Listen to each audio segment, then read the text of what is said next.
ನಾನು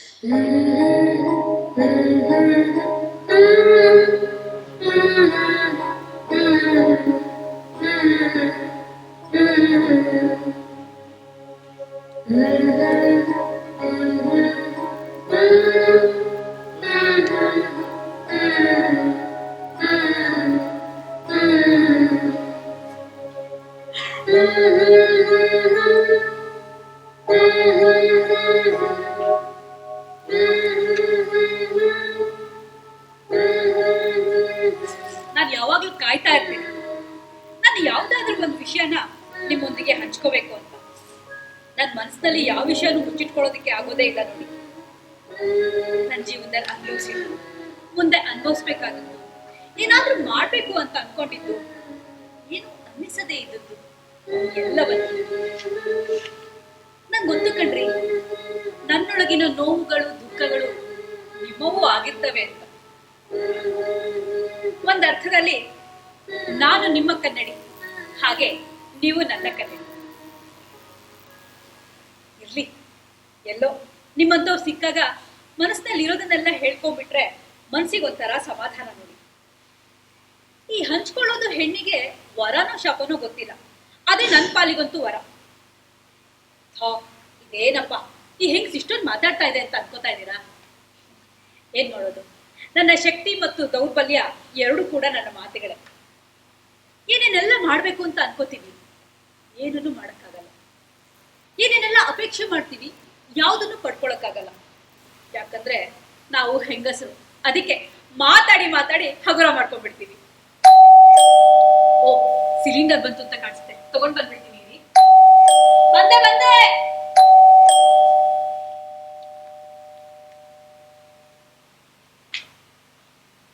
ನನ್ನ ಹಸ್ಬೆಂಡ್ ಇದು ಯಾವುದಕ್ಕೂ ತಲೆನೇ ಕೆಡಿಸ್ಕೊಳ್ಳಲ್ಲ.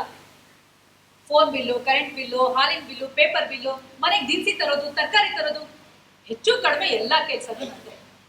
ಅಯ್ಯೋ ಬಿಡಿ, ನಾನೇನು ಹೊರಗಡೆ ಹೋಗ್ಬೇಕೆ ದುಡಿಯಕ್ಕೆ ಅಂತ. ಅದನ್ನಲ್ಲೇ ಇಟ್ಬಿಡಪ್ಪ.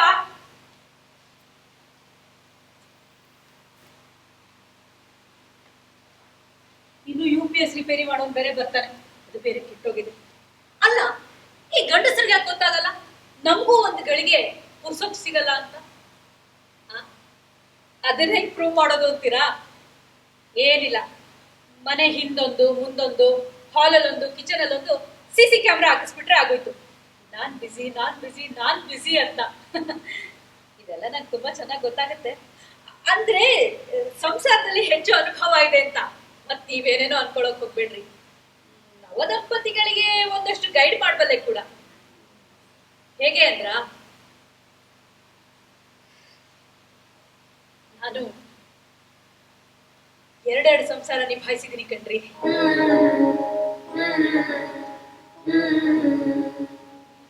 ಹೆಂಗೆ ಅಂತಿದ್ದೀರಾ? ನಾನು ವಿಧವೆಯಾಗಿದ್ದವಳು.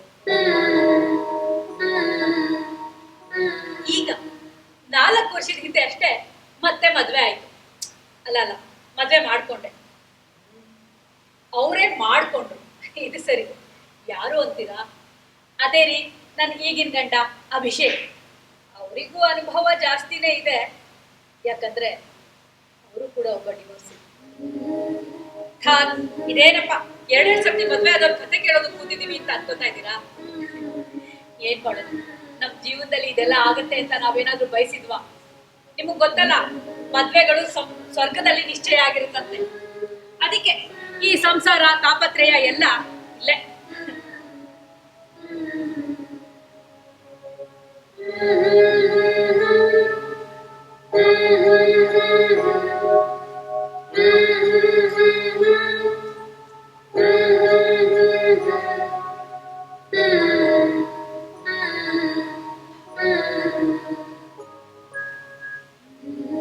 ಮಕ್ಕಳು ರೆಸಿಡೆನ್ಷಿಯಲ್ ಶಾಲೆನಲ್ಲಿ ಓದ್ತಾ ಇದ್ದಾರೆ. ವರ್ಷಕ್ಕೊಂದೆರಡು ಸಾರಿ ಬಂದ್ ಹೋಗ್ತಾರೆ. ಇಲ್ಲ, ನಾನೇ ಹೋಗಿ ನೋಡ್ಕೊಂಡು ಬರ್ತೀನಿ. ಇವ್ರು ಬರೋದಿಲ್ವೇ ಅಂತ ಕೇಳ್ತಿದ್ದೀರಾ? ಇಷ್ಟ ಇದ್ರೆ ಬರ್ತಾರೆ, ಯಾಕಂದ್ರೆ ಅವೇನ್ ಇವ್ರ ಮಕ್ಕಳಲ್ವಲ್ಲ. ಇದೊಂಥರ ಧರ್ಮ ಸಂಕಟ ಕಣ್ರಿ. ಈ ಮನೆಯಲ್ಲಿ ನನ್ನ ಮಕ್ಕಳ ಬಗ್ಗೆ ಮುಕ್ತವಾಗಿ ಮಾತಾಡೋದು ಕೂಡ ಆಗಲ್ಲ. ಧರ್ಮ ಸಂಕಟನೇ ಅಲ್ವಾ. ನನಗೂ ನನ್ನ ಮಕ್ಕಳ ಬಗ್ಗೆ ಮಾತಾಡಬೇಕು, ಅವ್ರ ಭವಿಷ್ಯದ ಬಗ್ಗೆ ಚರ್ಚೆ ಮಾಡಬೇಕು, ಅವರ ಸರಿತಪ್ಪುಗಳನ್ನೆಲ್ಲ ತಿದ್ದಬೇಕು, ಅವ್ರ ವ್ಯಕ್ತಿತ್ವ ನಿರ್ಮಾಣ ಮಾಡಬೇಕು.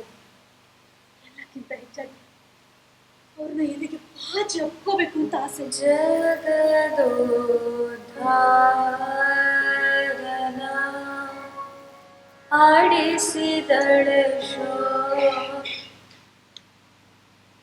ಈ ಹಾಡು ಕೇಳ್ತಾ ಇದ್ರೆ ಡಾನ್ಸ್ ಮಾಡ್ಬೇಕು ಅಂತ ಅನ್ಸುತ್ತೆ. ಇದೇನಪ್ಪ ಈ ಹೆಂಗಸು ಡಾನ್ಸ್ ಬೇರೆ ಮಾಡುತ್ತಾ ಅಂತ ಯೋಚನೆ ಮಾಡ್ತಿದ್ದೀರಾ? ಹೌದು, ಆ ಕ್ಷೇತ್ರದಲ್ಲಿ ನಂದು ಒಂದು ಹೆಸರು ಅಂತ ಮೀಡಿಯಾದವ್ರು ಬರೀತಾರೆ.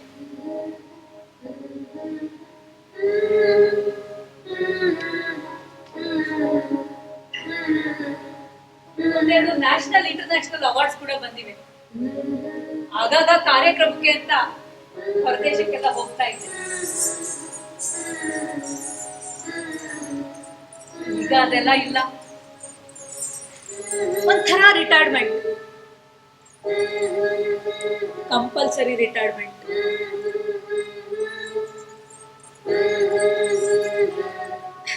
ಅದೇ ರೀ ಕಡ್ಡಾಯ ನಿವೃತ್ತಿ.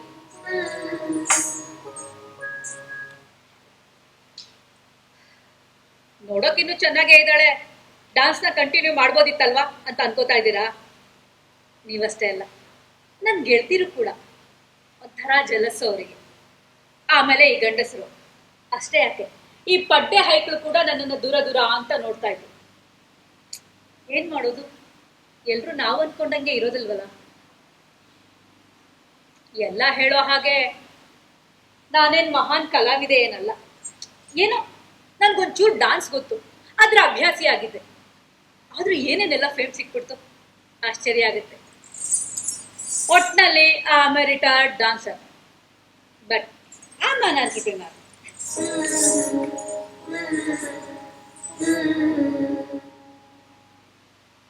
ಸ್ಟಿಲ್ ಒಮ್ಮೊಮ್ಮೆ ಒಂಥರ ಖಿನ್ನತೆ ನನಗೆ.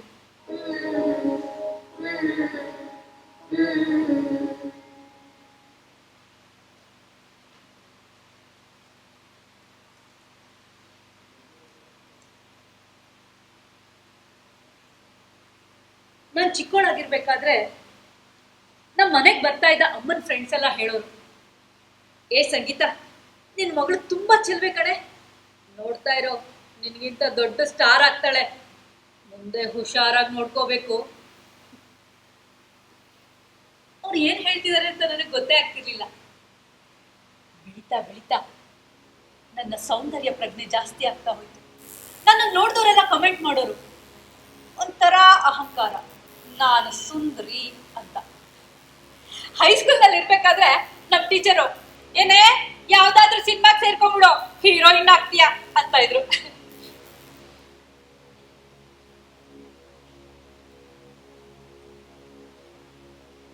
ಕೆಲ ಪುರುಷ ಶಿಕ್ಷಕರಂತೂ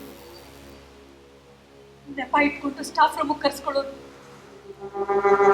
ಕೆನ್ನೆ ಮುಖ ಮೈ ಕೈ ಮುಟ್ಟಿ ಮಾತಾಡ್ಸೋ ಪ್ರಯತ್ನ ಮಾಡ್ತಾ ಇದ್ರು.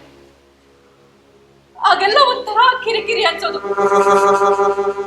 ಬರ್ತಾ ಬರ್ತಾ ಅದು ಜಾಸ್ತಿ ಆಯ್ತು ಅನ್ನುವಾಗ ಮೈ ಎಲ್ಲ ಉರ್ದು ಹೋಗ್ತಾ ಇತ್ತು. ನನ್ನ ಸೌಂದರ್ಯದ ಮೇಲೆ ಇದ್ದ ಹೆಮ್ಮೆ ಗರ್ವ ಎಲ್ಲ ಕಡಿಮೆ ಆಗಿ ನಾನು ಯಾಕಾದ್ರೂ ಹೇಗಿದ್ದೀನೋ ಅನ್ಸೋದು.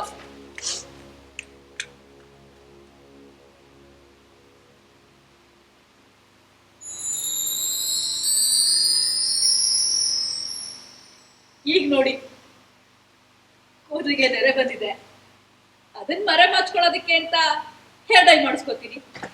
ಮುಖದಲ್ಲಿ ಒಂಚೂರು ಸುಖ ಕಾಣಿಸ್ತಿದೆ, ಅದಕ್ಕೆ ಅಂತ ಫೇಶಿಯಲ್ ಟ್ಯಾನ್ ಕ್ಲಿಯರೆನ್ಸ್ ಅಂತ ಮಾಡಿಸ್ಕೊತಾನೆ ಇರ್ತೀನಿ. ತಿಂಗಳಿಗೆ ಒಂದೆರಡು ಸರಿ ಬಾಡಿ ಮಸಾಜ್ ಕೂಡ ಆಗುತ್ತೆ, ಒಂಥರ ನಾವೀನ್ಯತೆ ಬರುತ್ತೆ. ನನ್ನ ಫ್ರೆಂಡ್ಸ್ ಎಲ್ಲ ಹೇಳ್ತಾ ಇರ್ತಾರೆ, ಡಾನ್ಸ್ನ ಕಂಟಿನ್ಯೂ ಮಾಡು, ಎಲ್ಲ ಸರಿ ಹೋಗುತ್ತೆ ಅಂತ. ಆಗ್ಬೇಕಲ್ಲ. ಅಂತ ಬರ್ಲೇ ಇಲ್ಲ, UPS ರಿಪೇರಿ ಆಗ್ಲೇ ಇಲ್ಲ. ನನಗೆ ಕತ್ಲೆ ಅಂದ್ರೆ ತುಂಬಾ ಭಯ. ನೀವಿದ್ದೀರಲ್ಲ ನನ್ನ ಜೊತೆ.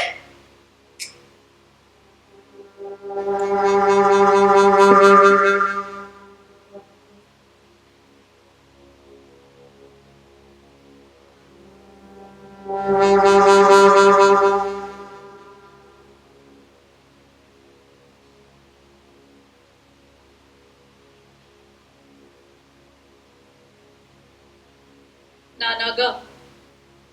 ಕಾಲೇಜಿನ ಮೊದಲ ವರ್ಷ ಡಿಗ್ರಿನಲ್ಲಿ ಓದ್ತಾ ಇದ್ದೆ. ರೂಪಾ ಅಂತ ಹೈಸ್ಕೂಲ್ನಿಂದ ನನಗೆ ಒಳ್ಳೆ ಫ್ರೆಂಡ್. ಅವಳೊಂದಿನ ಕಾಲೇಜಿಗೆ ಬಂದಿರ್ಲಿಲ್ಲ. ಮಾತಾಡಿಸ್ಕೊಂಡು ಬರೋಣ ಅಂತ ಅವ್ರ ಮನೆಗೆ ಹೊರಟೆ. ಸಮಯ 7:30-8 ಆಗಿತ್ತು.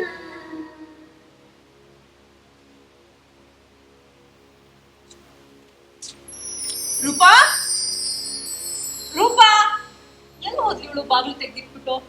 ಏ ರೂಪಾ! ರೂಪಾ ಅಪ್ಪ ಅಮ್ಮ ಯಾವಾಗ್ಲೂ ಕೆಲ್ಸ ಕೆಲ್ಸ ಅಂತ ಮನೆಯಿಂದ ಹೊರಗಡೆನೆ ಇರೋರು. ಇದ್ದ ಒಬ್ಬ ಅಣ್ಣ ಸರಿಯಾಗಿ ಮನೆ ಸೇರ್ತಿರ್ಲಿಲ್ಲ. ರೂಪಾ, ಏ ರೂಪಾ ಎಲ್ಲ ಹೋದ್ಲಿ ಇವಳು. ರೂಪಾ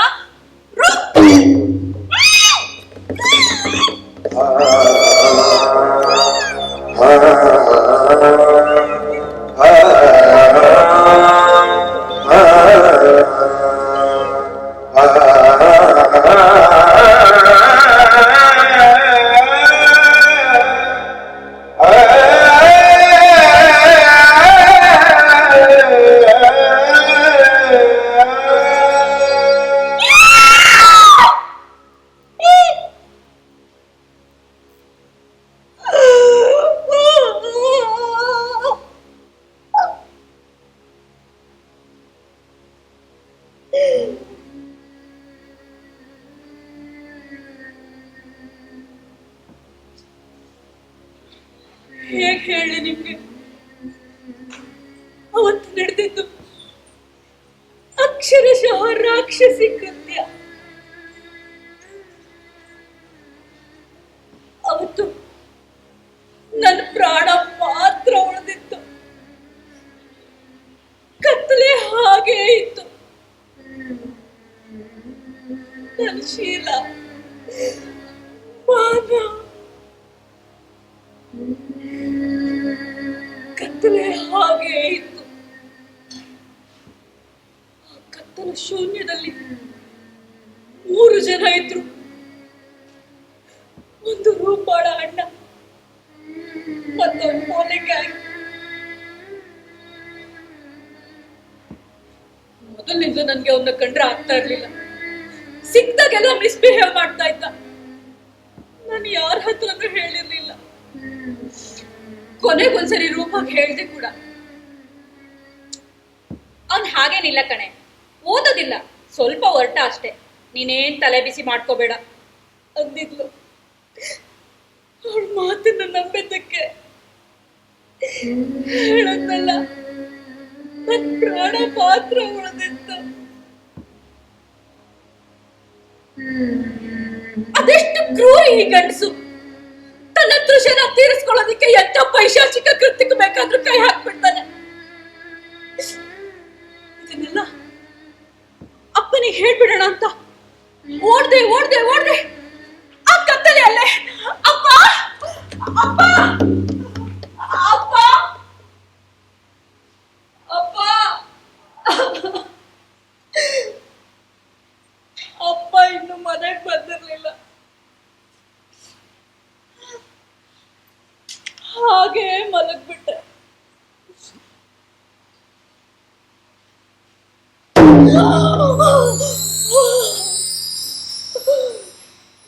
ಎಚ್ಚರ ಆದಾಗ ತಲೆ ತುಂಬಾ ಸಿಡಿತಾ ಇತ್ತು.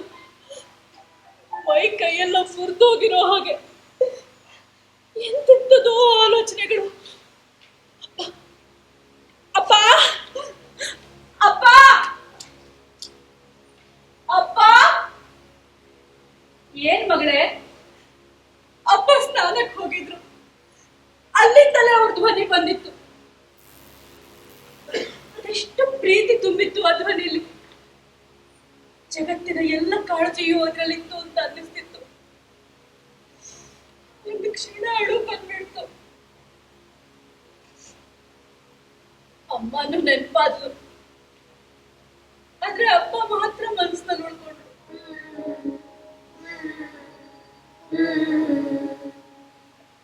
ಶ್ರಮಜೀವಿ, ಆರ್ಕಿಟೆಕ್ಟ್. ಸದಾ ಕೆಲ್ಸ ಕೆಲ್ಸ ಅಂತ ಇದ್ರು. ನನ್ನನ್ನು ಮತ್ತೆ ಅಣ್ಣಂದ್ರನ್ನ ತುಂಬಾ ಚೆನ್ನಾಗಿ ನೋಡ್ಕೊತಾ ಇದ್ರು. ಅಣ್ಣಂದ್ರಿಬ್ರು ಹಾಸ್ಟೆಲ್ ಸೇರಿದ್ಮೇಲೆ ನಾನು ಅಪ್ಪ ಇಬ್ರೇ ಆಗೋದ್ವಿ ಈ ಮನೆಯಲ್ಲಿ.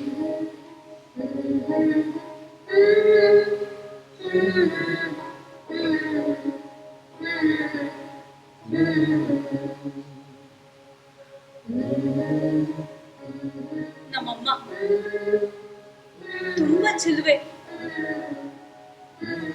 ನೀಳವಾದ ಕಾಯ, ಉದ್ದನೆಯ ಜಡೆ, ವಿಶಾಲವಾದ ಹಣೆ, ಅಗಲವಾದ ಅವಳು ಕಣ್ಗಳು, ಎತ್ತರಕ್ಕೆ ಹೋಗುವ ಮೈಮಾಟ. ಅಮ್ಮ ಭರತನಾಟ್ಯ ಕಲಾವಿದೆಯಾಗಿದ್ಲು. ಯಾವಾಗ್ಲೂ ಪ್ರೋಗ್ರಾಮು ಅಂತ ಹೊರಗಡೆನೆ ಇರ್ತಿದ್ಲು. ಅಪ್ಪನೂ ಏನು ಕೇಳ್ತಾ ಇರ್ಲಿಲ್ಲ. ನನಗ್ ಬುದ್ಧಿ ತಿಳಿಯೋ ಹೊತ್ತಿಗೆ ಅವರಿಬ್ರು ಸಂಸಾರ ಅಷ್ಟಕ್ಕಷ್ಟೇ ಆಗ್ಬಿಟ್ಟಿತ್ತು. ನನಗಾಗ 12 ವರ್ಷ ಇರಬಹುದು. ಒಂದಿನ ಅಮ್ಮ ಮನೆಗ್ ಬಂದವಳೆ, ಮಧು ಊಟ ಮಾಡಿದ್ಯಾ? ಇವತ್ ನೀನ್ ನನ್ ಜೊತೆ ಮಲ್ಕೋತೀಯ? ನಾನ್ ನಿಂಗೆ ಕತೆ ಹೇಳ್ತೀನಿ, ಕೇಳ್ತೀಯಲ್ಲ? ಮಧು, ನಾನ್ ನಿನ್ನ ಅಮ್ಮ ಕಣೆ. ನಿನಗೆ ಪ್ರತಿದಿನ ನಾನೇ ತಲೆ ಬಾಚ್ಬೇಕು, ನಾನೇ ತಿಂಡಿ ತಿನ್ನಿಸ್ಬೇಕು, ನಾನೇ ನಿನ್ನನ್ನ ಸ್ಕೂಲಿಗೆ ಕರ್ಕೊಂಡು ಹೋಗ್ಬೇಕು, ಕರ್ಕೊಂಡು ಬರ್ಬೇಕು ಅಂತೆಲ್ಲ ಆಸೆ.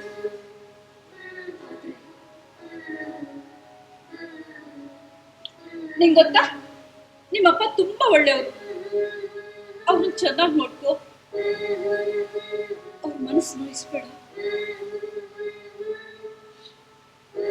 ಅಮ್ಮ ಏನೇನೋ ಮಾತಾಡ್ತಾ ಇದ್ಲು, ನಮ್ಗೊಂದು ಗೊತ್ತಾಗ್ತಾ ಇರ್ಲಿಲ್ಲ.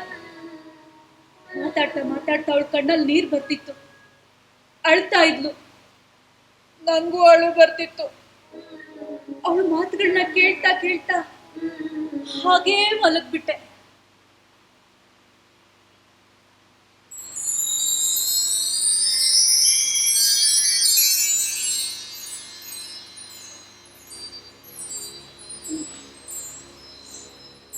ಗುಡ್ ಮಾರ್ನಿಂಗ್ ಅಪ್ಪ. ಅಪ್ಪ ಅಳ್ತಾ ಇದ್ರು.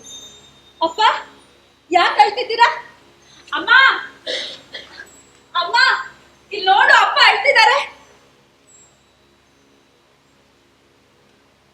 ಮಧು, ನಾನ್ ಸೋತ್ ಹೋಗ್ಬಿಟ್ಟೆ.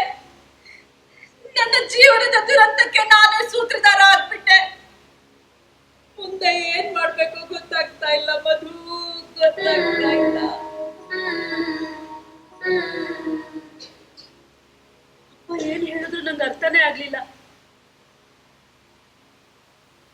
ಆಮೇಲೆ ನನಗೆ ಗೊತ್ತಾಗಿದ್ದಿಷ್ಟೆ, ನಮ್ಮಮ್ಮ ನಮ್ಮನ್ನೆಲ್ಲ ಬಿಟ್ಟು, ಈ ದೇಶನೇ ಬಿಟ್ಟು, ದೂರದ ಲಂಡನ್ನಲ್ಲಿ ಪ್ರಖ್ಯಾತ ನೃತ್ಯಗಾರ್ತಿಯಾಗಿ ದೊಡ್ಡ ಭರತನಾಟ್ಯ ಶಾಲೆ ನಡೆಸ್ತಾ ಇದ್ದಾಳೆ ಅಂತ.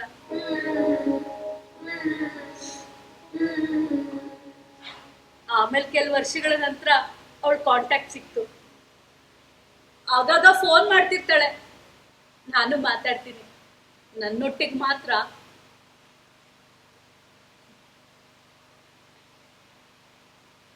ಒಂದ್ ರೀತಿ ಗೊಂದಲ ಆಗೋಯ್ತು ನನ್ನ ಬದುಕು. ದಿಕ್ಕು ತಪ್ಪಿ ಹೋಯ್ತು ನನ್ನ ಬದುಕಿನ ಬಂಡಿ.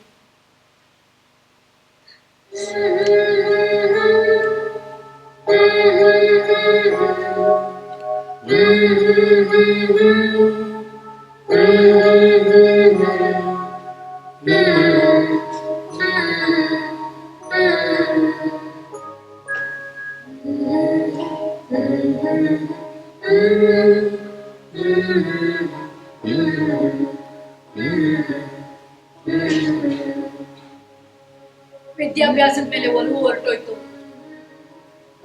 ಮನುಷ್ಯರನ್ನ ನಂಬೋದನ್ ಬಿಟ್ಟೆ. ಒಂಟಿಯಾಗಿ ಕಾಲ ಕಳೆಯೋದಕ್ಕೆ ಶುರು ಮಾಡಿದೆ. ಒಂಥರ ಅಂತರ್ಮುಖಿ ಅಂತಾರಲ್ಲ ಹಾಗೆ. ನಾನು ಓದೋದನ್ನ ಬಿಡ್ತೀನಿ ಅಂದಾಗ ಅಪ್ಪ ಏನ್ ಜಬರ್ದಸ್ತಾಗಿ ಗದರ್ಲಿಲ್ಲ, ಹೋಗು ಕಾಲೇಜಿಗೆ ಅಂತ.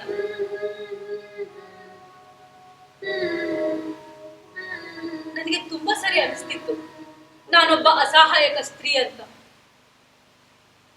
ಆಗೆಲ್ಲ ಮೀಡಿಯಾಗಳು ಇಷ್ಟೊಂದು ಸ್ಟ್ರಾಂಗ್ ಆಗಿರ್ಲಿಲ್ಲ. ನಾನು ಯಾಕೆ ಆ ವಿಚಾರನ ಅಪ್ಪನ್ಗಾಗ್ಲಿ ಅಥವಾ ರೂಪನ್ಗಾಗ್ಲಿ ಪೊಲೀಸ್ನವ್ರಿಗಾಗ್ಲಿ ಹೇಳಿಲ್ಲ ಅಂತ ತುಂಬಾ ಸರಿ ಅನ್ಸಿತ್ತು. ಗೊತ್ತಿಲ್ಲ, ನನ್ಗಾಗ ಜೀವನನೇ ಸಾಕಾಗೋಗ್ಬಿಟ್ಟಿತ್ತು ಅಂತ ಅನ್ಸಿತ್ತು. ಈ ಎಲ್ಲ ನೋವುಗಳಿಂದ ಹೊರಗಡೆ ಬರೋದಿಕ್ಕೆ ನಾನು ಓದೋದನ್ನ ಅಭ್ಯಾಸ ಮಾಡ್ಕೊಂಡೆ. ನನಗೆ ಆಧುನಿಕ ಕನ್ನಡ ಸಾಹಿತ್ಯಕ್ಕಿಂತ ಪುರಾಣ ಮತ್ತು ಚರಿತ್ರೆಯ ಕಥೆಗಳು ನನ್ನನ್ನು ತುಂಬಾ ಆಕರ್ಷಿಸೋದಕ್ಕೆ ಶುರುವಾದವು. ಅದರಲ್ಲೂ ಪುರಾಣದ ಸ್ತ್ರೀ ಪಾತ್ರಗಳಿಗಂತೂ ನಾನು ಸಂಪೂರ್ಣವಾಗಿ ಮಾರು ಹೋಗಿದ್ದೆ. ಸೀತೆ, ಭಾನುಮತಿ, ದ್ರೌಪದಿ, ಅಹಲ್ಯೆ, ಶೂರ್ಪನಖಿ, ಎಂತೆಂತ ಪಾತ್ರಗಳು! ಅವೆಲ್ಲ ನಮ್ಮ ಜೀವನದ ಎನ್ಸೈಕ್ಲೋಪೀಡಿಯಾಗಳು. ಒಂದೊಂದು ಪಾತ್ರಗಳು ಒಂದೊಂದು ಜ್ಞಾನದ ಮಹಾ ಕುರುಹುಗಳು. ನಿಮ್ಗೆ ಶ್ಲೋಕ ಗೊತ್ತಲ್ಲ? ಅಹಲ್ಯ, ದ್ರೌಪದಿ, ಸೀತಾ, ತಾರಾ, ಮಂಡೋದರಿ ತಥಾ ಪಂಚಕನ್ಯಾ ಸ್ಮರೇ ನಿತ್ಯಂ ಮಹಾಪಾಪ ವಿನಾಶನಂ. ಪಂಚಪತಿವ್ರತೆಯರನ್ನ ಪ್ರತಿನಿತ್ಯ ಸ್ಮರಣೆ ಮಾಡಿದ್ರೆ ನಾವು ಮಾಡಿರೋ ಪಾಪ ಎಲ್ಲ ನಾಶ ಆಗ್ಬಿಡುತ್ತಂತೆ. ನನಗೆ ಈ ಶ್ಲೋಕದ ಬಗ್ಗೆನೆ ಜಿಜ್ಞಾಸೆ ಇದೆ. ಇಲ್ಲಿ ಕೆಲವರು ಸೀತೆ ಇರೋದು ಅಂತ ಹೇಳಿದ್ರೆ ಇಲ್ಲ ಇಲ್ಲ ಅಲ್ಲಿ ಕುಂತಿ ಇರೋದು ಅಂತ ಕೆಲವರು ಹೇಳ್ತಾರೆ, ಮತ್ತೆ ಕೆಲವರು ಅಲ್ಲಿ 2 ತಾರಾಗಳಿರೋದು ಅಂತ ಹೇಳ್ತಾರೆ. ಹೋಗ್ಲಿ ಬಿಡಿ, ಈಗ ಅದ್ರ ಬಗ್ಗೆ ಚರ್ಚೆ ಬೇಡ. ಇವಳಿಗೆ ಪುರಾಣದ ಯಾವ ಸ್ತ್ರೀ ಇಷ್ಟ ಆಗಬಹುದು ಅಂತ ಯೋಚನೆ ಮಾಡ್ತಿದ್ದೀರಾ? ನನಗೆ ಎಲ್ಲ ಪಾತ್ರಗಳು ಇಷ್ಟನೇ. ಅದರಲ್ಲೂ ಮಂಡೋದರಿ. ನಿಮಗ್ ಗೊತ್ತಲ್ಲ, ಲಂಕಾಧಿಪತಿ ರಾವಣನ ಹೆಂಡತಿ ಮಂಡೋದರಿ. ಕಾರಣಗಳು ಬಹಳಷ್ಟಿವೆ. ನಾನು ಮಂಡೋದರಿ ಬಗ್ಗೆ ಸಂಶೋಧನೆ ಮಾಡ್ತಾ ಇದ್ದೀನಿ. ಮಂಡೋದರಿಯ ತಂದೆ ಮಯಾಸುರ, ದ್ರಾವಿಡರ ವಾಸ್ತುಶಿಲ್ಪಿ. ಅದೇ ರೀ, ಆರ್ಕಿಟೆಕ್ಟ್. ನಮ್ಮಪ್ಪನೂ ಅದೇ ಅಲ್ವಾ. ಅವಳಮ್ಮ ಹೇಮ, ದೇವಲೋಕದ ಅಪ್ಸರೆ, ನಾಟ್ಯ ಪ್ರವೀಣೆ. 1000 ವರ್ಷದ ಸಂಸಾರದ ನಂತರ ಗಂಡನ್ನ ಬಿಟ್ಬಿಟ್ಟು ದೇವಲೋಕಕ್ಕೆ ವಾಪಸ್ ಹೋಗ್ತಾಳಂತೆ. ನಮ್ಮಮ್ಮನೂ ಹಾಗೆ ಅಲ್ವಾ ಮಾಡಿದ್ರು. ನಿಮ್ಗೆ ಇನ್ನೊಂದು ವಿಷಯ ಗೊತ್ತಾ? ಮಂಡೋದರಿಯ ಪೂರ್ವ ಜನ್ಮದ ಹೆಸರು ಕೂಡ ನನ್ನ ಹೆಸರೇ, ಮಧುರ. ನನಗೆ ರಾಮಾಯಣದಲ್ಲಿ ಓದಿದ ನೆನಪು. ನಿಮಗ್ ಗೊತ್ತಲ್ಲ, 1500ಕ್ಕೂ ಹೆಚ್ಚು ರಾಮಾಯಣಗಳಿದ್ದಾವಂತೆ ಈ ಪ್ರಪಂಚದಲ್ಲಿ. ಮತ್ತೆ ಮಂಡೋದರಿಯೂ ಕೂಡ ಮದುವೆಗೆ ಮುಂಚೆ ಅತ್ಯಾಚಾರಕ್ಕೀಡಾದವಳಂತೆ, ನನ್ನ ಹಾಗೆ. ಹೋಗ್ಲಿ ಬಿಡಿ, ಅದೆಲ್ಲ ಪುರಾಣ. ವಾಸ್ತವ ಜಗತ್ತೇ ಸರಿ. ಕಹಿಯಾದ್ರೂ ಸತ್ಯದ ದರ್ಶನ ಇಲ್ಲೇ ಆಗ್ಬಿಡುತ್ತೆ. ನನ್ ಕತೆನೆ ನಿಮ್ಗೆ ಹೇಳೋಕಿದೆ, ಮತ್ ಮಂಡೋದರಿ ಕತೆ ಯಾಕೆ ಇರ್ತೀರಾ? ಒಂದಿನ ಬೆಳಗ್ಗೆನೆ ಪುಸ್ತಕ ಇಟ್ಕೊಂಡು ಕೂತಿದ್ದೆ.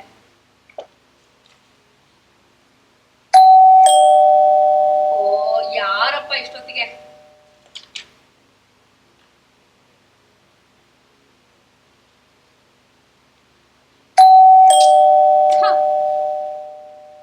ಉದಾಸೀನದಿಂದಲೇ ಹೋಗಿ ಬಾಗಿಲು ತೆಗೆದೆ.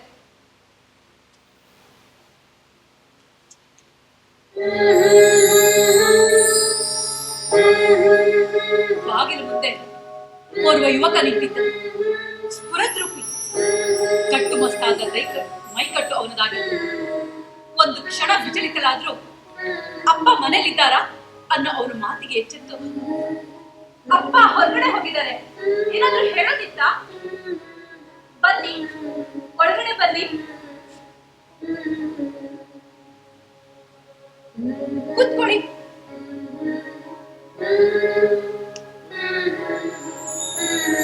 ಕಾಫಿ ಟೀ ಏನಾದ್ರು?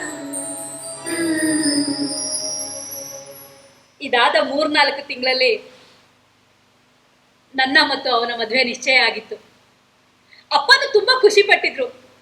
ಅಮ್ಮನಿಗೂ ಫೋನ್ ಮಾಡಿದೆ, ಬಾರಮ್ಮ ನೀನು ಅಂತ. ಆಗಲ್ಲ ಮಗಳೇ ಅಂದ್ಬಿಟ್ಲು.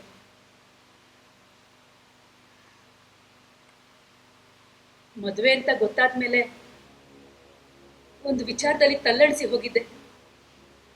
ಅದೇ ನಿಮ್ಗೆ ಹೇಳಿದ್ನಲ್ಲ, ಈ ವಿಷಯನ ಆ ಹುಡುಗನ್ಗೆ ಹೇಳ್ಬೇಕೋ ಬೇಡವೋ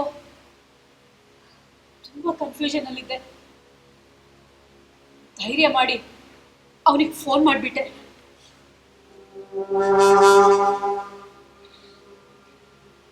ಹಲೋ.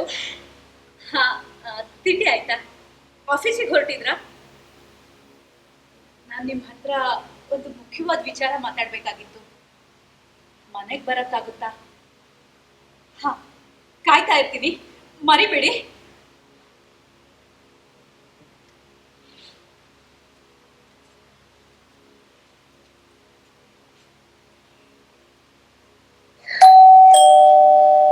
ಅದೇ ದಿನ ಮಧ್ಯಾಹ್ನ ಆತ ಮನೆಗೆ ಬಂದ. ಬನ್ನಿ,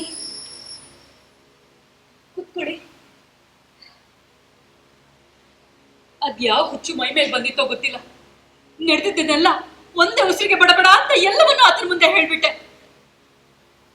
ಒಂದು 10 ನಿಮಿಷ ಮೌನವಾಗಿತ್ತು. ಈಗಲೂ ನಿಮ್ಮ ನಿರ್ಧಾರನ ನೀವು ಬದಲಾಯಿಸ್ಕೊಳ್ಳಿ, ನಂದೇನು ಅಭ್ಯಂತರ ಇಲ್ಲ. ಇದನ್ನೆಲ್ಲ ನಿಮಗೆ ಹೇಳ್ದೆ ನಿಮ್ಮನ್ನು ಮದುವೆ ಆಗಿ ನಿಮ್ಮ ಜೊತೆ ಜೀವನ ಸಾಗಿಸೋದು ನಂಗೆ ತುಂಬ ಕಷ್ಟ ಅನ್ಸೋದು. ಎಲ್ಲಾನು ಹೇಳ್ಬಿಟ್ಟಿದ್ದೀನಿ, ನಿರ್ಧಾರ ನಿಮಗೆ ಬಿಟ್ಟಿದ್ದು.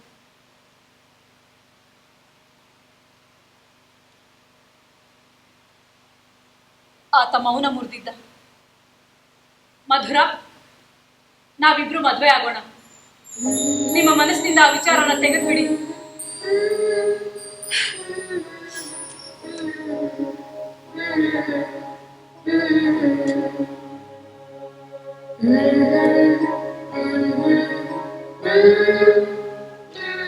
ಯಶವಂತ್ ಪ್ರತಿಭಾವಂತ, ಸ್ವತಃ ಕಲಾವಿದ. ಅಪರೂಪಕ್ಕೊಮ್ಮೆ ಪೇಂಟಿಂಗ್ ಮಾಡ್ತಾ ಇದ್ದ. ಓದುವ ಹವ್ಯಾಸ ಇತ್ತು, ಪ್ರವಾಸದ ಹುಚ್ಚಿತ್ತು. ಮಹಾನ್ ರಸಿಕ.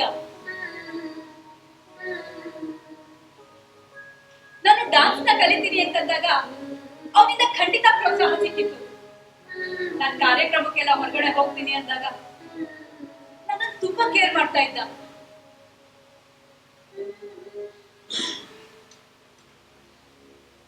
ಕೆಲವು ವರ್ಷಗಳ ನಂತರ ನನ್ಗೆ ಅವನ ಮೇಲೆ ಅನುಮಾನ ಶುರುವಾಯ್ತು. ಸ್ವಲ್ಪ ಸ್ತ್ರೀಲೋಲ. ಪ್ರಾರಂಭದಲ್ಲಿ ಗೊತ್ತಾಗ್ಲಿಲ್ಲ.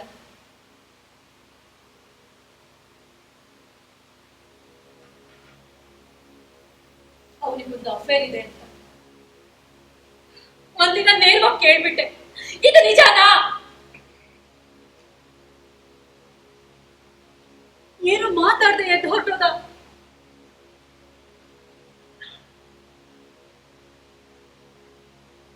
ಸಂಜೆ ಮನೆಗೆ ಬಂದು ಹೌದು ಅಂತ ಒಪ್ಕೊಂಡ. ಆಕಾಶನೇ ಕಳ್ಚಿ ತಲೆ ಮೇಲೆ ಬಿದ್ದಂಗಾಯ್ತು. ಇದನ್ನೆಲ್ಲ ಯಾರ ಹತ್ರ ಹೇಳ್ಕೊಳ್ಳಿ? ಅಪ್ಪ, ಈ ವಯಸ್ಸಲ್ಲಿ ಅವ್ರಿಗೆ ತೊಂದರೆ ಕೊಡೋದು ಬೇಡ ಅಂತ ಸುಮ್ಮನಾಗ್ಬಿಟ್ಟೆ. ಇನ್ನು ಅಮ್ಮ, ಅದ್ರ ಅಗತ್ಯನೇ ಬೀಳಲಿಲ್ಲ. ಅಣ್ಣಂದ್ರಿಬ್ರು ಮದುವೆ ಆಗಿ ಫಾರಿನಲ್ಲಿ ಸೆಟ್ಲ್ ಆಗಿದ್ದಾರೆ. ಆಮೇಲೆ ಪ್ರತಿ ದಿನ ಮನೆ ರಣರಂಗ ಆಗೋಯ್ತು. ಆಗ ನಿರ್ಧಾರ ಮಾಡಿದ್ವಿ, ಮಕ್ಕಳಿಬ್ರು ದೂರದ ರೆಸಿಡೆನ್ಷಿಯಲ್ ಶಾಲೆಗೆ ಸೇರಿಸ್ಬೇಕು ಅಂತ.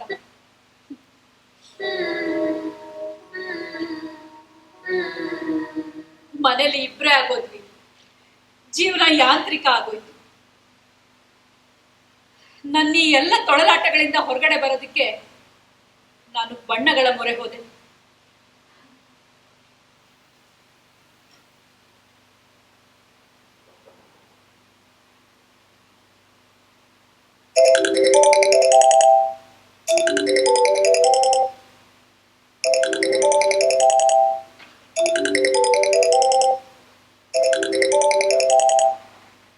ಹಲೋ. ಹಾ, ಏನು?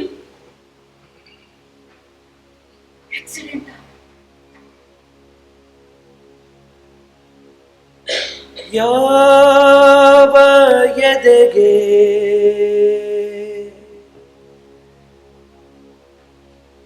ಯಾವ ಭಾವವು ಯಾರ ಎದೆಗೆ ಎಂಥ ಶೂಲವು ಮಿಡುಕಿದೆ ಒಳಗೆ ಮಿಡುಕುವ ಜೀವ ನೆನಪಿನ ಭೂತ ಭುಗಿಲೆದ್ದ ಭಾವ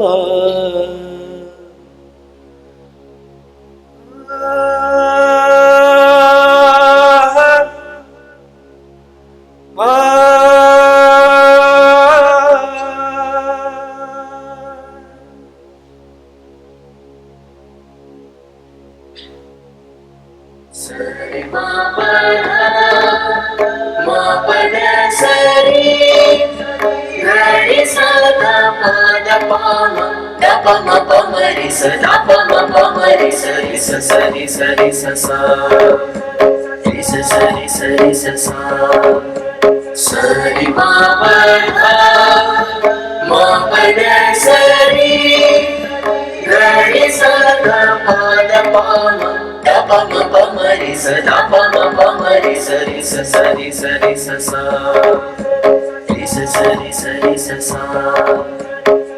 ಸರಿ ಸರಿ ಸ ಮಾ ಸರಿ ಮಾಪದ ಸರಿ ಗರಿ ಸದ ಪದ ಪಾಮ ದಪ ಮಪ ಮರಿ ಸ ದಪ ಮಪ ಮರಿ ಸರಿ ಸ ಸರಿ ಸರಿ ಸ ಸ ಸರಿ ಸರಿ ಸ ಸ ಸರಿ ಮಾಪದ ಸರಿ ಗರಿ ಸದ ಪದ ಪಾಮ ದಪ ಮಪ ಮರಿ ಸ ದಪ ಮಪ ಮರಿ ಏನು ಏನು ಹೇಳ್ತಿಲ್ವೆ ದಾಸಿ ನೀನು?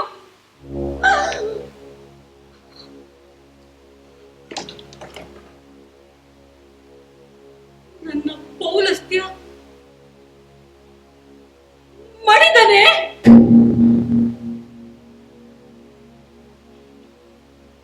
ಹಾಗಾಗದು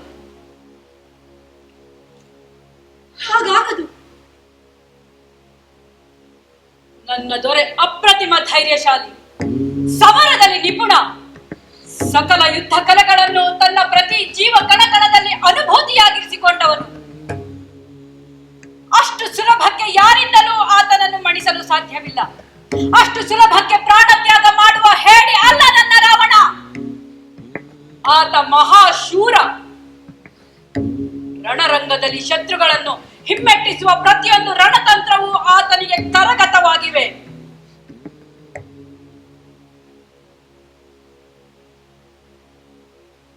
ಇದೇನಿದು?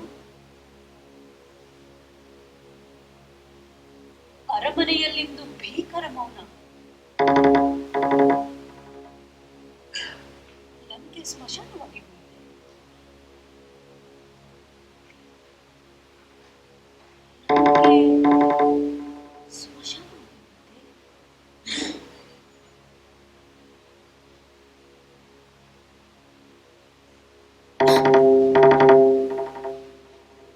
ಲಂಕೆ ಸ್ಮಶಾನವಾಗಿ ಹೋಯಿತೆ.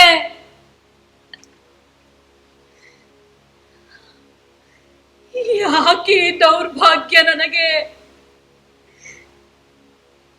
ಕರುಣ ಕುಡಿಗಳನ್ನು ಕಳೆದುಕೊಂಡೆ, ಮಗನಂತೆ ಇದ್ದ ಕುಂಭಕರ್ಣನನ್ನು ಕಳೆದುಕೊಂಡೆ, ಜೀವಕ್ಕೆ ಜೀವವಾಗಿದ್ದ ಪರಿವಾರವನ್ನೆಲ್ಲ ಕಳೆದುಕೊಂಡೆನಲ್ಲ.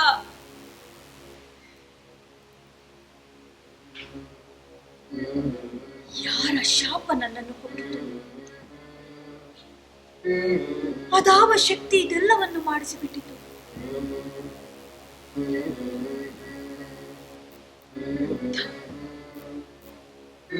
ಅದು ಯುದ್ಧ. ಯುದ್ಧ ಎಲ್ಲವನ್ನು ನಿರ್ನಾಮ ಮಾಡಿಬಿಟ್ಟಿತು. ಕೆಲವೇ ದಿನಗಳಲ್ಲಿ ವೈಭವದಲ್ಲಿ ಮಾಯಾ ಲೋಕವನ್ನೇ ನಾಚಿಸುತ್ತಿದ್ದ ಲಂಕೆಯಲ್ಲಿ ಇಂದು ಘನಘೋರ ಕಾಳಗ ನಡೆದು ಹೋಗಿದೆ. ಸರ್ವವೂ ನಾಶವಾಗಿ ಹೋಗಿದೆ.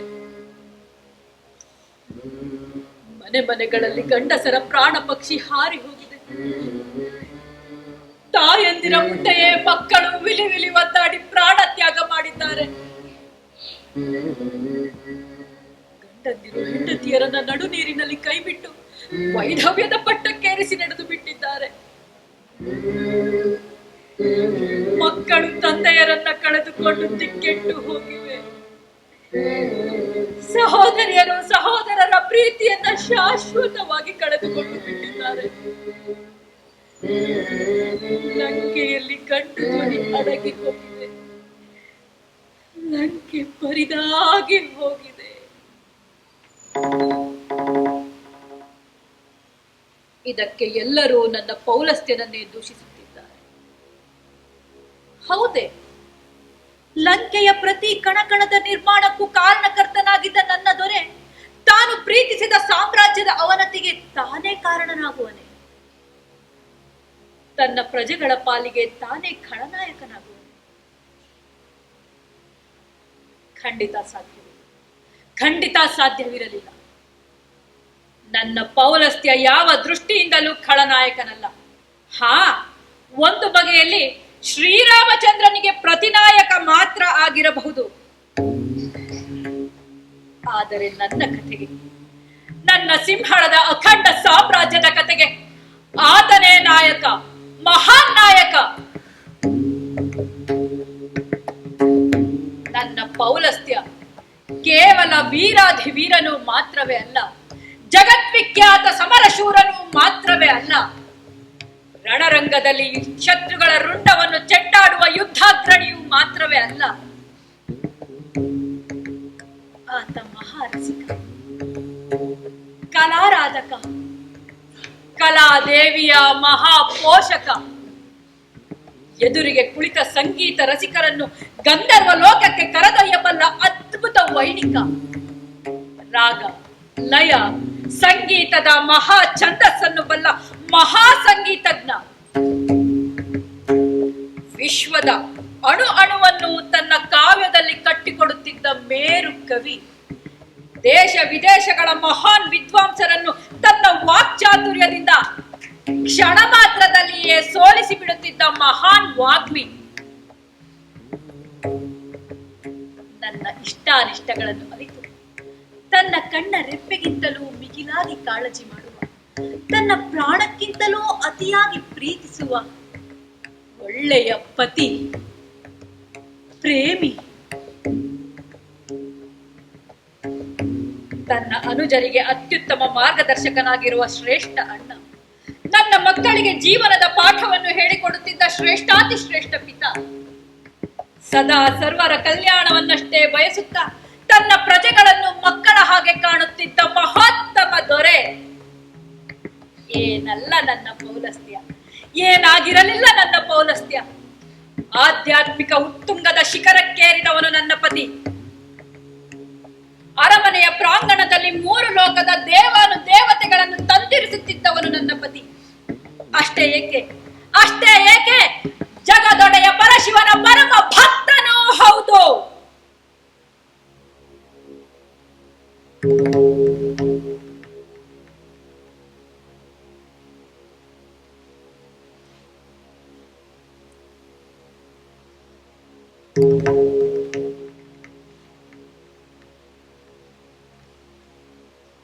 ಆದರೆ ಸ್ತ್ರೀಯ ಬಗ್ಗೆ ಇದ್ದ ಒಂದೇ ಒಂದು ದೌರ್ಬಲ್ಯ ಇಷ್ಟೆಲ್ಲ ಅನಾಹುತಗಳಿಗೆ ಕಾರಣವಾಗಿ ಹೋಯಿತೆ. ಅದೊಂದು ಕಾರಣಕ್ಕಾಗಿ ಪರಿವಾರ ಮಾತ್ರವಲ್ಲದೆ ಇಡೀ ಸಾಮ್ರಾಜ್ಯವನ್ನು ಹಾಳು ಸುರಿಯುವಂತಾಯಿತೆ.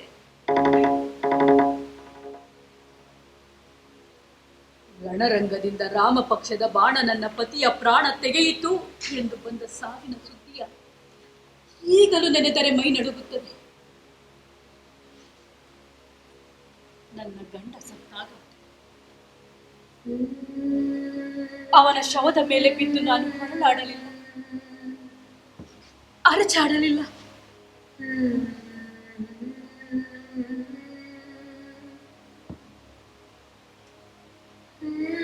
ಅವನ ನಿಶ್ಚಲ ರಕ್ತ ಸಿಕ್ತ ದೇಹವನ್ನೇ ನೋಡುತ್ತಿದ್ದ ನನಗೆ ಅಳುವೆ ಬರಲಿಲ್ಲ. ಹೃದಯ ಸ್ತಂಭನಗೊಂಡಿತ್ತು. ಮೌನವು ಮನೆ ಮಾಡಲು ಬಿಟ್ಟಿತು.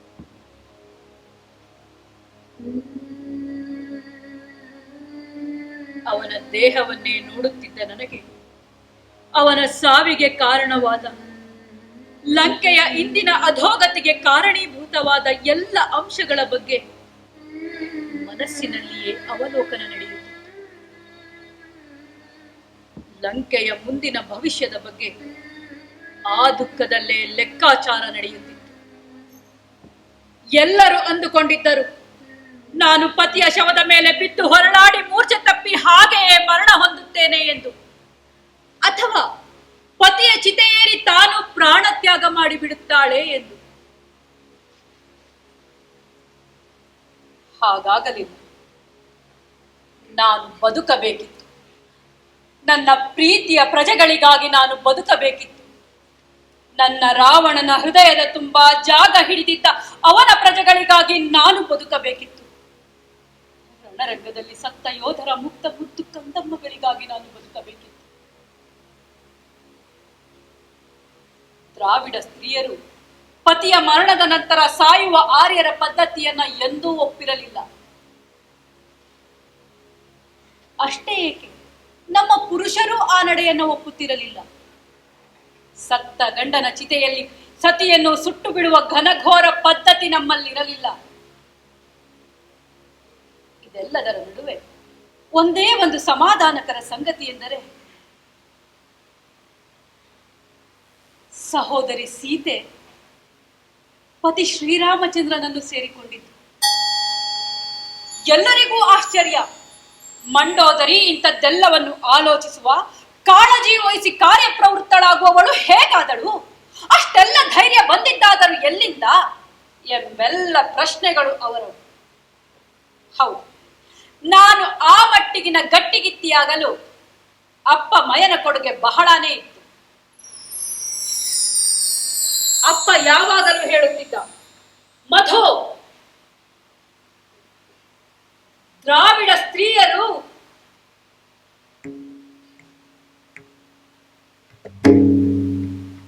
ಮಗಳೇ, ದ್ರಾವಿಡ ಸ್ತ್ರೀಯರಿಗೆ ಗಟ್ಟಿತನ ಎನ್ನುವುದು ಜನ್ಮಜಾತವಾದದ್ದು. ಸುರರ ಸ್ತ್ರೀಯರ ಹಾಗೆ ಮನೆಯಲ್ಲೇ ಕೂರುವ ಜಾಯಮಾನ ನಮ್ಮವರದಲ್ಲ. ನೀನು ಅದನ್ನು ಮೀರಿ ಬೆಳೆಯಬೇಕು. ನಿನ್ನ ಅಸ್ತಿತ್ವ ಆತ್ಮವಿಶ್ವಾಸದಿಂದ ತುಂಬಿರಬೇಕು. ಎಂತಹ ಆತಂಕಗಳು ಬಂದೊದಗಿದರೂ ವಿಚಲಿತಳಾಗದವಳ ಹಾಗೆ ನೀನಿರಬೇಕು. ಲಂಕೆಯಲ್ಲಿ ನನ್ನ ಬದುಕು ಏರುಪೇರಾದಾಗಲೆಲ್ಲ ಅಪ್ಪನ ಆ ಮಾತುಗಳು ನನ್ನಲ್ಲಿ ಅಪಾರವಾದ ವಿಶ್ವಾಸವನ್ನು ತುಂಬಿಬಿಡುತ್ತಿದ್ದವು. ನನ್ನಪ್ಪನನ್ನು ನೆನೆಯಲೇಬೇಕು. ಅಪ್ಪ ಮಯಾಸುರ, ದ್ರಾವಿಡರ ಶ್ರೇಷ್ಠ ವಾಸ್ತುಶಿಲ್ಪಿ. ವಾಸ್ತುಶಿಲ್ಪದಲ್ಲಿ ಅಪಾರ ಸಾಧನೆ ಅವರದು. ಬೃಹತ್ ಭವ್ಯ ಅರಮನೆ ಕೋಟೆಗಳಿಂದ ಹಿಡಿದು ದೊಡ್ಡ ದೊಡ್ಡ ನಗರಗಳಿಗೆ ವಿನ್ಯಾಸ ಮಾಡಿ ನಿರ್ಮಿಸುತ್ತಿದ್ದ ಶ್ರೇಷ್ಠ ವಾಸ್ತುಶಿಲ್ಪಿ. ಅಪ್ಪನ ಆ ದೈತ್ಯ ಪ್ರತಿಭೆಗೆ ಮಾರು ಹೋದ ಅಪ್ಸರೆ ಹೇಮ ಅಪ್ಪನಿಗಾಗಿ ಉಳಿದು ಬಂದಿದ್ದಳು. ಸ್ವರ್ಗದ ಸಕಲ ವೈಭವದ ಸುಖಗಳನ್ನೆಲ್ಲ ತೊರೆದು ನನ್ನಪ್ಪನನ್ನು ವಿವಾಹವಾಗಿ ಇಲ್ಲಿಯೇ ನೆಲೆಸಿದ್ದಳು.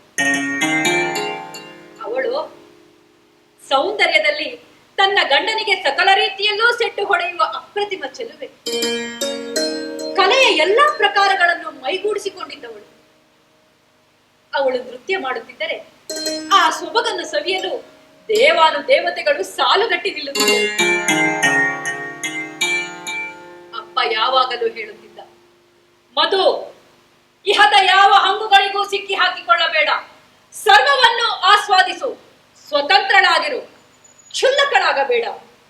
ಎಂತಹ ಆತಂಕಗಳು ಬಂದೊದಗಿದರೂ ವಿಚಲಿತಳಾಗಬೇಡ. ಅಪ್ಪನ ಆ ಮಾತುಗಳು ಈಗ ಅರ್ಥವಾಗುತ್ತಿವೆ ಮತ್ತು ಬದುಕಿಗೊಂದು ಅರ್ಥ ಕೊಟ್ಟಿವೆ. ಅಮ್ಮನೋ ಅವಳು ಅಷ್ಟೇ, ಮೊದಲೇ ಅಪ್ಸರೆ ವಂಶದವಳು, ಬಹಳ ಶಿಸ್ತು, ನಾಜೂಕು. ಅವಳು ಅಷ್ಟೇ ತುಂಬಾ ಹೇಳೋಳು. ಹಾಗಿರಬಾರದು, ಹೀಗಿರಬೇಕು, ಏನೇನೋ. ಅಣ್ಣಂದಿರಾದ ಮಾಯಾವಿ ಮತ್ತೆ ದುಂದುಬಿಯರ ವರ್ತನೆಯಿಂದ ರೋಸಿ ಹೋಗಿದ್ದಳು ಅಮ್ಮ. ನನ್ನ ಮೇಲೆಯೇ ಅವಳಿಗೆ ಒಲವು. ಒಂದು ದಿನ ನಾನು ಮತ್ತು ಅಮ್ಮ ಮನೆಯ ಸಮೀಪದ ಕಾಡಿನಲ್ಲಿ ತಿರುಗಾಡುತ್ತಿದ್ದೆವು. ಹಾಗೆ ನಡೆಯುತ್ತಿರಬೇಕಾದರೆ ನಮಗೆ ಒಂದು ಬಾವಿ ಸಿಕ್ಕಿತು. ಅಲ್ಲಿ ನನ್ನನ್ನು ತಡೆದಳು ಅಮ್ಮ. ಮಗಳೇ, ನಾನು ನಿನ್ನನ್ನು ನಿನ್ನ ಹೆತ್ತಮ್ಮನಿಗಿಂತ ಅತಿಯಾಗಿ ಪ್ರೀತಿಸುತ್ತೇನೆ ಎಂದಳು. ನನಗೆ ದಿಗ್ಭ್ರಮೆ ಆಯಿತು. ಅಮ್ಮ, ಏನು ಹೇಳುತ್ತಿರುವೆ? ಹೌದು ಮಗಳೇ, ಇರಲಿ ಬಿಡು. ನಿನಗೆ ರೂಪವಿದೆ, ಲಾವಣ್ಯವಿದೆ. ಎಲ್ಲಕ್ಕಿಂತ ಹೆಚ್ಚಾಗಿ ಅಪ್ಪನ ಹಾಗೆ ಮಹಾನ್ ಬುದ್ಧಿವಂತೆ ನೀನು. ಹಿಡಿದ ಕೆಲಸವನ್ನು ಸಾಧಿಸುವ ಛಲಗಾತಿ ನೀನು. ಏನೆಲ್ಲ ಮಗಳೇ ನೀನು. ಒಂದು ಸ್ತ್ರೀಗೆ ಇರಬೇಕಾದ ಸರ್ವ ಲಕ್ಷಣಗಳೂ ನಿನ್ನಲ್ಲಿವೆ. ನೀನೊಂದು ಪರಿಪೂರ್ಣ ಹೆಣ್ಣಾಗಿ ಬಾಳು. ಅವಳ ಆ ಮಾತುಗಳನ್ನು ಕೇಳುತ್ತಾ ಕೇಳುತ್ತಾ ದಿಗ್ಭ್ರಾಂತಳಾಗಿ ಹೋಗಿದ್ದು. ಗೌರಿಯಿಂದ ಶಾಪಗ್ರಸ್ತಳಾದ ಮಧುರಾ ಎಂಬ ಅಪ್ಸರೆಯು 12 ವರ್ಷಗಳ ಕಾಲ ಬಾವಿಯಲ್ಲಿ ಮಂಡುಕವಾಗಿದ್ದು, ನಂತರ ಒಂದು ಹೆಣ್ಣು ಮಗುವಿನ ರೂಪ ತಾಳಿ ಬಾವಿಯಲ್ಲಿ ಅಳುತ್ತಿರುವಾಗ ಅಪ್ಪ ಮಯ ಮತ್ತು ಅಮ್ಮ ಹೇಮ ಅದನ್ನು ಕೇಳಿಸಿಕೊಂಡು ಆ ಮಗುವನ್ನು ಮೇಲೆತ್ತಿ ತಂದು ಸಾಕುತ್ತಾರೆ. ಆ ಮಧುರಾನೆ ಈ ಮಂಡೋದರಿ. ನನ್ನ ಜೀವನದ ವೃತ್ತಾಂತವನ್ನು ಹೇಳಿ ಆ ದಿನ ಮಲಗಿಸಿದಳು ಅಮ್ಮ.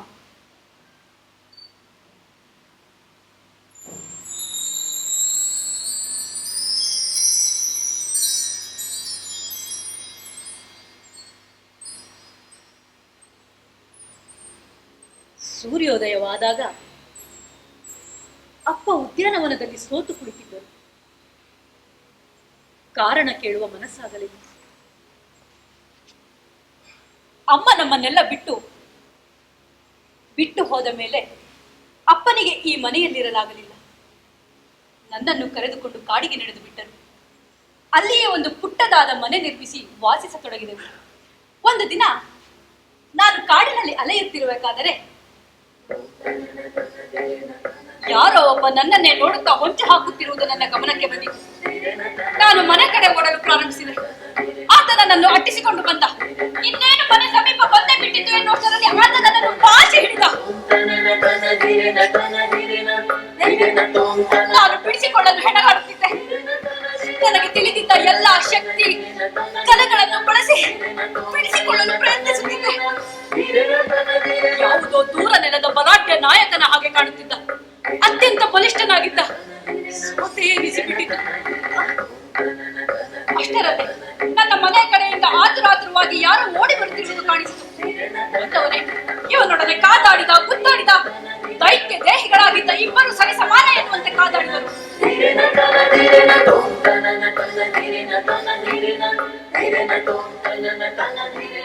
ಅಂತಿಮವಾಗಿ ನನ್ನ ಆಪತ್ತನ್ನು ಅರಿತು ಬಂದವನದೇ ಮೇಲುಗೈಯಾಗಿತ್ತು. ಅಟ್ಟಿಸಿಕೊಂಡು ಬಂದವನು ಬುಸುಗುಡುತ್ತಾ ಹಿಂತಿರುಗಿದ.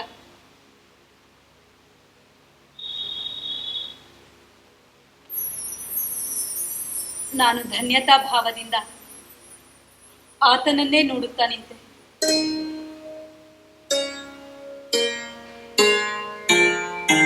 ಆತ ಹತ್ತಿರ ಬಂದವನೇ ನನ್ನ 2 ಕೈಗಳನ್ನು ಹಿಡಿದು, ನೀನು ನನ್ನನ್ನು ವಿವಾಹವಾಗುವೆಯಾ? ನೀನೊಂದು ಅಪ್ರತಿಮ ಸೌಂದರ್ಯ ರಾಶಿ.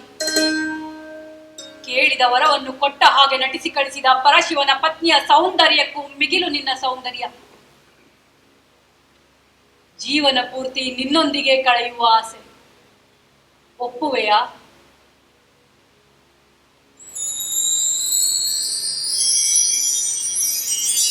ಮುಂದೇನು ಹೇಳಲಿ? ಲಂಕಾಧಿಪತಿ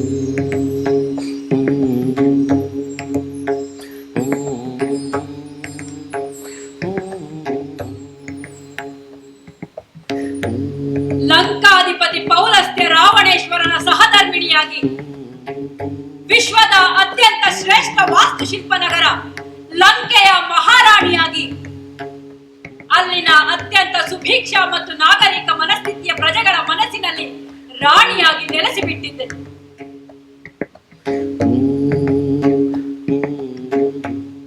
ರಾಜ ರಾವಣ ಎಂದು ರಾಜನ ಹಾಗೆ ವರ್ತಿಸುತ್ತಿದ್ದುದನ್ನು ನಾನು ಕಾಣೆ. ಅವನ ಆಡಳಿತ ಎಷ್ಟು ಚಂದವೆಂದರೆ ಅವನ ಆಳ್ವಿಕೆಯ ಅನೇಕ ಸಂದರ್ಭದಲ್ಲಿ ಪಟ್ಟಮಹಿಷಿಯಾಗಿದ್ದ ನನ್ನ ಸಲಹೆಯನ್ನು ಪಡೆಯುತ್ತಿದ್ದ.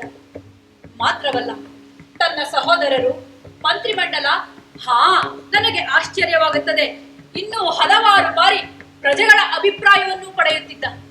ಎಲ್ಲರಿಂದ ಬಂದ ಅಭಿಪ್ರಾಯಗಳನ್ನು ತುಲನೆ ಮಾಡಿ ನಿರ್ಧರಿಸುತ್ತಿದ್ದ.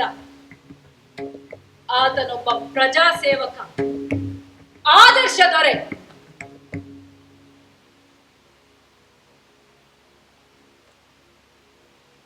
ಹೀಗಿರಬೇಕಾದರೆ ಒಂದು ದಿನ, ಆ ಘನಘೋರ ದಿನ, ನನ್ನ ಪತಿ ರಾವಣೇಶ್ವರ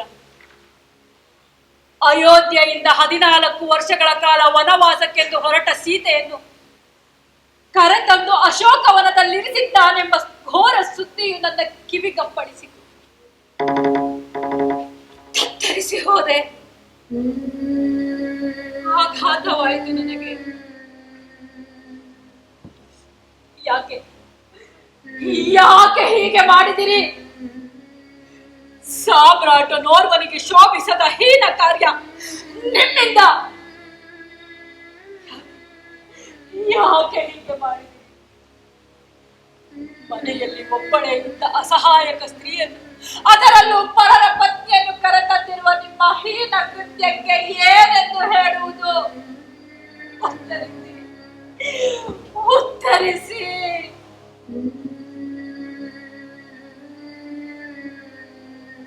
ಅಳುತ್ತಲೇ ಅವನ ಕೊರಳಿಗೆ ಆತುಕೊಂಡು ಕೇಳಿದ ನನ್ನ ಪ್ರಶ್ನೆಗೆ,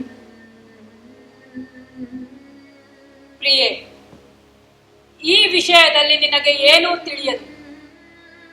ನನ್ನ ತಂಗಿ ಶೂರ್ಪನಖಿಗಾದ ಅಸಾಧ್ಯ ಅನ್ಯಾಯವೊಂದರ ವಿರುದ್ಧದ ಸೇಡು ಇದು. ನೀನು ಈ ವಿಷಯದಲ್ಲಿ ತಲೆ ಹಾಕಬೇಡ ಎಂದು ನನ್ನನ್ನು ದೂಡಿ ಹೊರ ನಡೆದು ಬಿಟ್ಟ ರಾವಣ.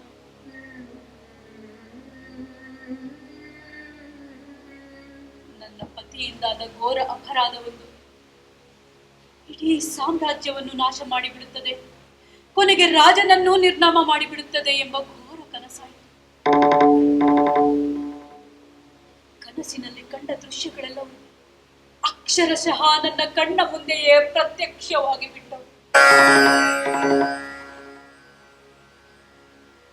ಒಂದು ದಿನ ವಿಭೀಷಣನ ಪುತ್ರಿ ಅನಲೆಯನ್ನು ಕರೆದುಕೊಂಡು ಅಶೋಕವನಕ್ಕೆ ಹೋದ.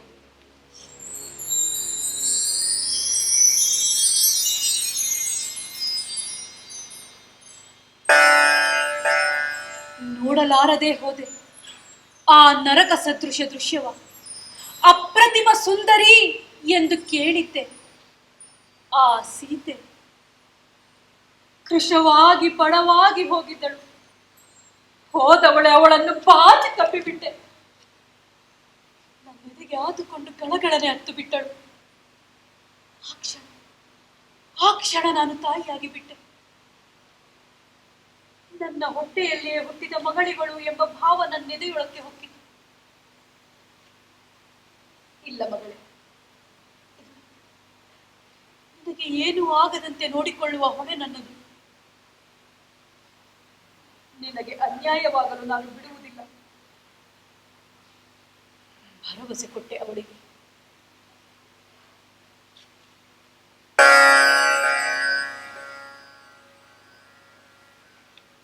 ಆದರೇನು ಮಾಡುವುದು?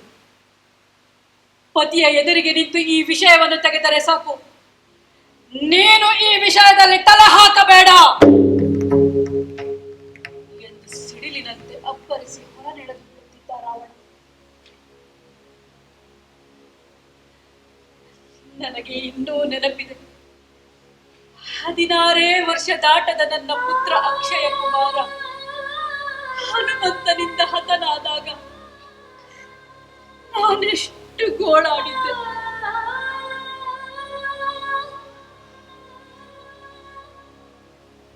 ಅವನ ಸಾವಿನ ಕರಾಳ ನೆನಪು ತಲೆಯಿಂದ ಮಾಸುವ ಮೊದಲೇ ಯುದ್ಧ ಘೋಷಣೆಯಾಗಿ ಹೋಯಿತಲ್ಲ.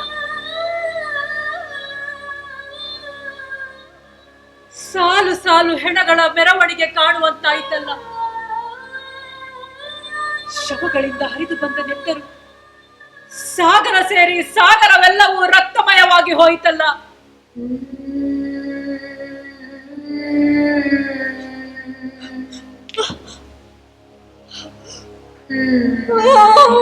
ಮಗನೇ ಮಗನೇ ಮೇಘನಾದ, ಬೇಗ ಬೇಗ ಎಂದು ಇನ್ನು ಯಾರನ್ನು ಕರೆಯಲಿ ಮಗನೇ, ಯಾರನ್ನು ಕರೆಯಲಿ? ಆರ್ಯರ ರಾಜ ಇಂದ್ರನನ್ನು ಗೆದ್ದು ಇಂದ್ರಜಿತ್ತು ಎಂದೆನಿಸಿಕೊಂಡವನಿಗೆ ವಾನರ ಸೈನ್ಯ ದೊಡ್ಡದಾಗಿ ಹೋಯಿತೆ. ಯಾಕೆ ಹೀಗೆ ಮಾಡಿದೆ? ಯಾಕೆ ನಿನ್ನೆ ತಮ್ಮನ ಹೊಟ್ಟೆಗೆ ಕಿತ್ತು ಹೊತ್ತಿಸಿ ಹೋದೆ? ಯಾಕೆ?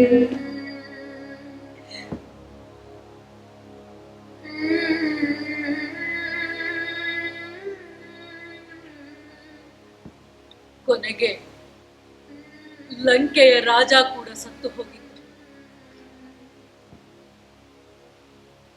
ಇಡೀ ಲಂಕೆ ಅನಾಥವಾಗಿ ಹೋಗಿತ್ತು.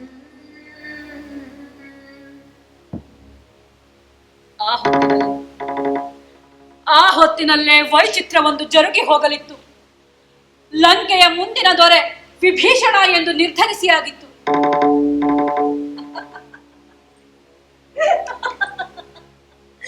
ಪರಾಕ್ರಮಶಾಲಿ, ಪ್ರಜಾಪರಿಪಾಲಕ, ಸ್ವಾಭಿಮಾನಿಯಾದ ರಾವಣನಲ್ಲಿ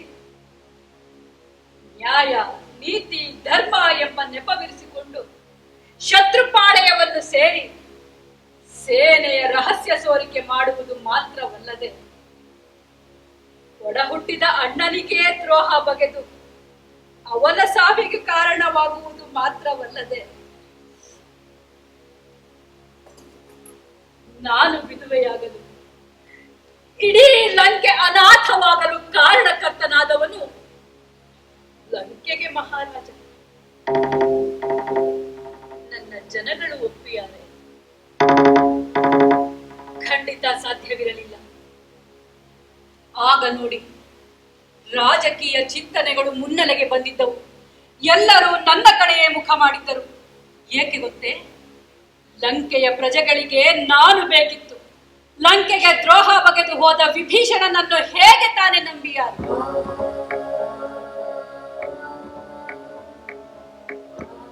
ರಾಜತ್ವವನ್ನು ಉಳಿಸಿಕೊಳ್ಳಲು, ನನ್ನನ್ನು ಮಹಾರಾಣಿಯನ್ನಾಗಿ ಉಳಿಸಿಕೊಳ್ಳಲು ನಿರ್ಧರಿಸಿ ಬಿಟ್ಟಿದ್ದರು. ಅದು ವಿಭೀಷಣನೊಂದಿಗೆ ನನ್ನನ್ನು ವಿವಾಹ ಮಾಡಿಕೊಳ್ಳುವುದರ ಮೂಲಕ. ಇದಕ್ಕೆ ಶ್ರೀರಾಮಚಂದ್ರನ ಒಪ್ಪಿಗೆ ಇತ್ತು ಎಂದು ಹೇಳಲಾಗಿತ್ತು. ನನಗೆ ತಿಳಿಯಲು ದ್ರಾವಿಡ ವಿಧವಾ ಸ್ತ್ರೀಯರಿಗೆ ಮರುಮದುವೆಯಾಗುವ ಅವಕಾಶವಿತ್ತು. ಹಾಗೆಂದು ಹೇಳಿ ನಾನು ಅದಕ್ಕೆ ಸಿದ್ಧಳಾಗಲು ಸಾಧ್ಯವೇ? ಆಗ ತಾನೇ ಗಂಡ, ಮಕ್ಕಳು ಎಂಬ ಸರ್ವಸ್ವವನ್ನು ಕಳೆದುಕೊಂಡು ಶೋಕದಲ್ಲಿದ್ದವಳಿಗೆ ಹಸೆಮಣೆ ಏರುವ ಮನಸ್ಸಾದರೂ ಇರುತ್ತದೆ.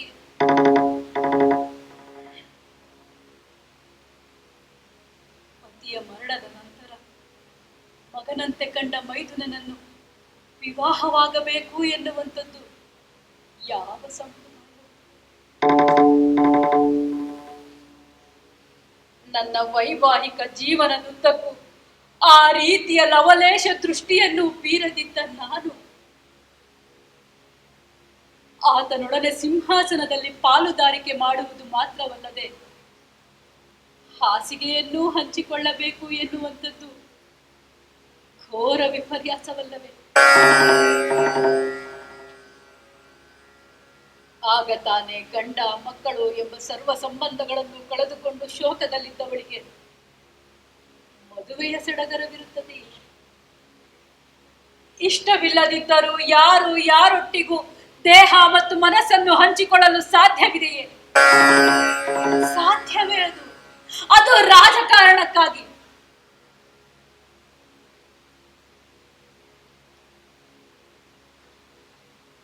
ಸ್ವತಃ ಶ್ರೀರಾಮ ಲಕ್ಷ್ಮಣರೇ ಪಟ್ಟಾಭಿಷೇಕ ಮಾಡಿದ್ದ ವಿಭೀಷಣ ನೆಪ ಮಾತ್ರದ ರಾಜನಾಗಿದ್ದ. ನಮ್ಮ ಪ್ರಜೆಗಳ ಕಣ್ಣಲ್ಲಿನ ನೋವು, ಹತಾಶೆ, ಅಸಹಾಯಕತೆ ನನ್ನನ್ನು ಮತ್ತಷ್ಟು ಗಟ್ಟಿಯನ್ನಾಗಿ ಮಾಡಿದವು. ಅವರ ಕಣ್ಣೀರನ್ನು ಒರೆಸುವಲ್ಲಿ ನಾನು ನನ್ನ ಸಂಕಟಗಳನ್ನು ಅಂಚಿಗೆ ಸರಿಸಿ ಇನ್ನಷ್ಟು ಗಟ್ಟಿಯಾಗುವ ಹಾಗೆ ಮಾಡಿದೆ. ಇದೆಲ್ಲದರ ಪರಿಣಾಮ ಏನೆಂದು ಗೊತ್ತೇ?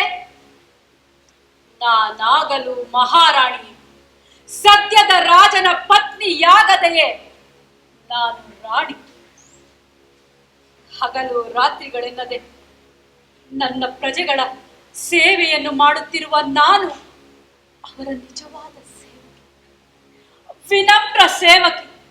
ಅವರಿಗಾಗಿ ದುಡಿಯುತ್ತಿರುವ ನಾನು ಅವರ ವಿನಮ್ರ ಸೇವಕಿ.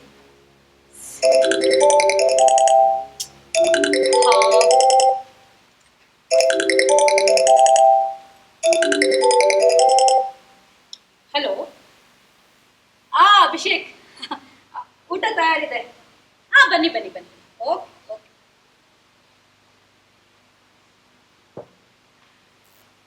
ಅವತ್ತು ಬಂದಿತ್ತಲ್ಲ ಫೋನ್ ಕಾಲ್, ಅದು ನನ್ನ ಗಂಡ ಯಶವಂತನ ಸಾವಿನ ಸುದ್ದಿ ತಂದಿತ್ತು.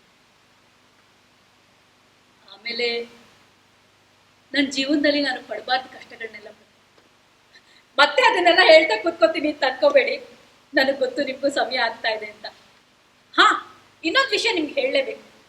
ನನ್ನ ಮೇಲೆ ಅತ್ಯಾಚಾರ ಮಾಡಿದ್ರಲ್ಲ, ಅವ್ರನ್ನೇನು ನಾನು ಸುಮ್ಮನೆ ಬಿಡ್ಲಿಲ್ಲ. ಮತ್ತೆ ಅವ್ರ ಹತ್ರ ಹೋದೆ, ಅವರಿಂದ ನಿಜಾನ ಬಾಯಿ ಬಿಡಿಸಿದೆ. ಈಗಿನ ಟೆಕ್ನಾಲಜಿ ಉಪಯೋಗಿಸ್ಕೊಂಡು ಅದನ್ನೆಲ್ಲ ರೆಕಾರ್ಡ್ ಮಾಡಿದೆ, ಪೊಲೀಸ್ನವ್ರಿಗೆ ಒಪ್ಪಿಸಿದೆ. ಈಗ ಅವರು ಶ್ರೀಕೃಷ್ಣನ ಜನ್ಮಸ್ಥಾನದಲ್ಲಿದ್ದಾರೆ. ಒಂಥರ ನಂದು ಮೀಟು ಅಭಿಯಾನ ಇದ್ದ ಹಾಗೆ.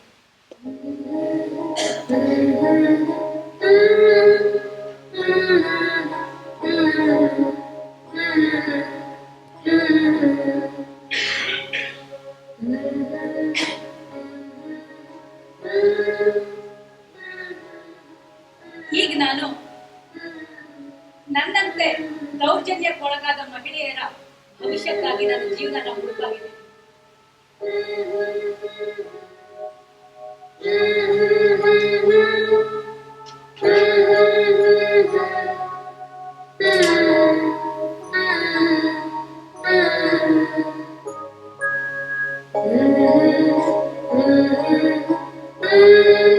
ನನ್ನ ಜೊತೆ ನೀವು ಇರ್ತೀರಲ್ಲ?